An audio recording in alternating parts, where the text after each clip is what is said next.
ఇంట్లోనే KFC style chicken చేసి చూపిస్తాను, వచ్చేయండి. ఇక్కడైతే లెగ్ పీసెస్ తీసుకున్నానండి. ఇలా కట్ చేసి పెట్టేసుకోవాలి మనం. మిగతా పీసెస్ కానీ ఫోర్క్తో ఇలా కాట్లు పెట్టుకుని అల్లం వెల్లుల్లి పేస్ట్, మసాలాలన్నీ వేసేసుకోవాలండి. కారం, కొంచెం సాల్ట్, మిగతా మసాలాలను వేసుకొని పెరుగు వేసేసుకొని కలిపేసుకోవాలండి. కలుపుకున్న వాటిని ఒక 2-3 అవర్స్ సైడ్ పెట్టేసుకోవాలి. ఈలోపు ఇక్కడ కోటింగ్కి వచ్చామో మైదా ఒక కప్పుతో తీసుకున్న 2 స్పూన్లు కార్న్ఫ్లోర్, కారం, సాల్ట్, మిగతా మసాలాలన్నీ వేసేసుకున్నానండి. అన్నీ కలిపేసుకొని కోటింగ్ అయితే సైడ్ పెట్టేసుకొని చికెన్ అయితే మిజండి అయిపోయింది. బాగా కలిపేసుకొని దాంట్లో అయితే కోటింగ్ వేసేసుకోవాలండి. First coating.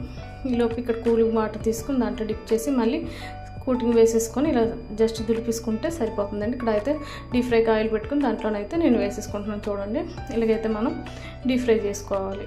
డీప్ ఫ్రై చేసుకున్న తర్వాత మనకి కేఎఫ్సి స్టైల్ చికెన్ రెడీ అయిపోయిందండి. ఇక్కడ ఏంటంటే మా పిల్లలు వేయగానే తినేసరి ఇది ఒక్కటే ఉండిపోయిందండి.